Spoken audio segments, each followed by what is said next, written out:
तमाम बहनों का बहुत स्वागत है। सुब्रांश, मैं शुरुआत आपके साथ करूंगा क्योंकि देखिए आरोप आप लोगों के ऊपर लगे हैं तो मुझे लगता है कि जवाब आप ही को देना चाहिए।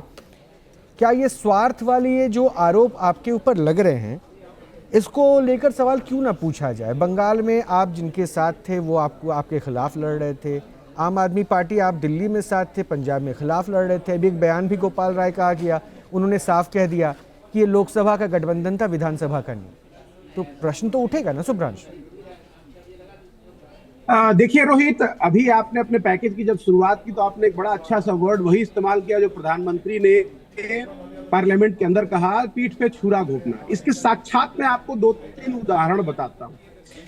आज ये जो बैसाखियों के सहारे नरेंद्र मोदी 2.5 की सरकार बनने जा रही है, जिसकी प्रमुख बैसाखियां तेलुगु देशम पार्टी और नीतीश कुमार जनता दल यूनाइटेड हैं, उस तेलुगु देशम पार्टी की पूरे राज्यसभा यूनिट को नरेंद्र मोदी जी अपने अंदर डाइल्यूट कर गए थे।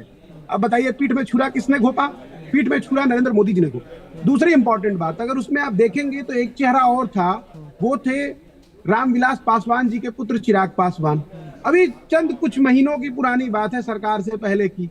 उनकी पूरी पार्टी को नरेंद्र मोदी जी ने दो हिस्सों में तोड़ दिया। ये जो चिराग पासवान अपने आप को स्वयं को नरेंद्र मोदी जी का हनुमान कहते हैं, इनके घर से उठाकर फेंक दिया गया इनके सारे सामान। इनके पिताजी की फोटो और देश का संविधान और बाबा साहब की फोटो सड़कों पे पड़ी थी। आज भी वो तस्वीरें सोशल मीडिया पे मौजूद है।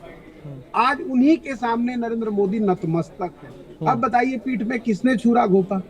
तीसरी इंपॉर्टेंट बात, समस्या ये है कि जो नरेंद्र मोदी जी, हमारा मकसद क्या था? हमारा मकसद था देश के संविधान को बचाना, कि गरीब से गरीब, मजलूम से मजलूम, जिनकी रक्षा के लिए देश का संविधान बनाया गया था, वो सुरक्षित रहे। चुनाव से पहले नरेंद्र मोदी जी की पार्टी के तमाम सांसद, उसमें से 2-3 जीतकर भी आ गए हैं, वो सब लोग कहा करते थे कि आप हमें 400 सीटें दीजिए, हमें संविधान बदलना है, क्योंकि समय समय के साथ चीजें बदलनी जरूरी होती। आज उसी संविधान के सामने नरेंद्र मोदी जी नतमस्तक खड़े थे। बहुत दिल को सुकून मिला कि हिंदुस्तान 140 करोड़ आबादी सिर्फ एक चीज से चलेगी, वो है संविधान। वो नरेंद्र मोदी जी के बनाए हुए रूल से नहीं। सुब्रांश, चूंकि मेरे पास डिबेट में कम समय होता है, मैं एक सवाल और ऐड कर देता हूं। आप ही को जवाब देना है। एक प्रश्न और मैं जोड़ देता हूं, आप ही को जवाब देना है। मैं आपके पास 30 सेकंड और रहूंगा, आप जवाब दे दीजिएगा, फिर मैं आगे जाऊंगा। पहली चीज तो मैं बड़ा क्लियर कर दूं कि 2019-2014 ऐसी तस्वीर देश ने देखी थी जब वो संविधान को जाके सबसे पहले नतमस्तक होकर प्रणाम करते, उसके बाद 2024 में भी यही तस्वीर दिखी। तो इसमें आप क्रेडिट क्यों ले रहे हैं, मैं नहीं समझ पाया। दूसरा पॉइंट, एक सवाल जो सोशल मीडिया को लेते हुए हमने भी देखा और प्रधानमंत्री ने भी जिसका जिक्र किया, जनता को आपने गुमराह किया, धोखा दिया। उन औरतों की, उन वोटर्स की बात उन्होंने की जो एक पर्ची लेकर पहुंचते, 1 लाख रुपए कहाँ है आपके कांग्रेस दफ्तर पर, लखनऊ से भी और दूसरे राज्यों से भी वो तस्वीरें आई जिसमें मांगा जाता है कि जो पर्ची भरवाया गया था, लाख रुपए कहाँ है। तो ये क्या गुमराह नहीं किया आपने जनता को? वो क्या है? जी जी जी, बिल्कुल आपने सही सवाल किया। जनता को गुमराह नरेंद्र मोदी जी ने किया। नरेंद्र मोदी जी की एक स्पीच थी जो आज भी सोशल मीडिया पर फैली हुई है, जब तक मैं जिंदा हूं इस देश में मुसलमानों को आरक्षण नहीं मिलेगा। इसी तरह की लाइनें बोला करते थे अपने तमाम भाषणों में। जिस बैसाखी के सहारे खड़े हैं, उसी बैसाखी के चंद्रबाबू नायडू के पुत्र का सुबह बयान आया था कि हमारे यहाँ आंध्र प्रदेश में मुस्लिम आरक्षण लागू होगा। अब बताइए, देश को कौन धोखा दे रहा है, नरेंद्र मोदी या हम? आप अपने प्रश्न का, इंपॉर्टेंट बात, आपसे जो मैंने प्रश्न पूछा उसका जवाब तो दे दीजिए। उसी का जवाब, उसी पे आ रहा हूँ। हमने अपने मैनिफेस्टो में जो वादा किया था, वो हमारा वादा आज भी मौजूद है।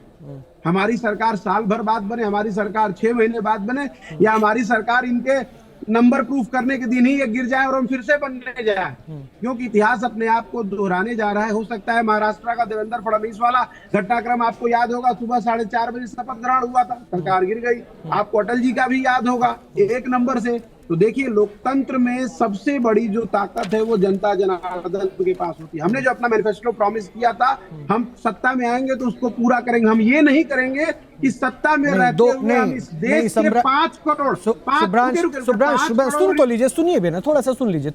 मैं तो बिल्कुल इंटरप्ट ही नहीं कर रहा हूं, मैं तो चाह रहा हूं कि आप बोलें ताकि अगर जो बातें वो जाए। पहली बात तो ये कि आप जो कह रहे हैं कि आपने जो कमिटमेंट किया, अगर कमिटमेंट सही था तो फिर क्या जनता समझ नहीं पाई जो अभी फॉर्म लेके पहुंच गई? आपकी सरकार भी नहीं बनी और आप चलिए आप ख्वाबी पुलाव कुछ भी बनाइए कि सरकार 2 दिन में गिरे 10 दिन में बढ़े, आप उनको क्या ये बता के गए थे कि हम आएंगे नहीं? तो क्यों मैसेज आपने कन्वे नहीं किया? क्यों आपके दफ्तर पर वो महिलाएं पहुंच रही है फॉर्म लेके? देखिए, इसका एक दूसरा पहलू ये भी हो सकता है कि हमने उसी सोशल मीडिया पे देखा है कि Bharatiya Janata party shooting, recording और पोस्टरिंग करने के लिए किसी भी हद तक जा सकती है। अच्छा, हो सकता है वो महिलाएं भारतीय जनता, मैं उनसे जुड़ी हुई हो, लेकिन इससे बड़ा सवाल यह है जो देश को गुमराह करने वाली बात है। नरेंद्र मोदी जी और अमित शाह ने इस देश को गुमराह किया।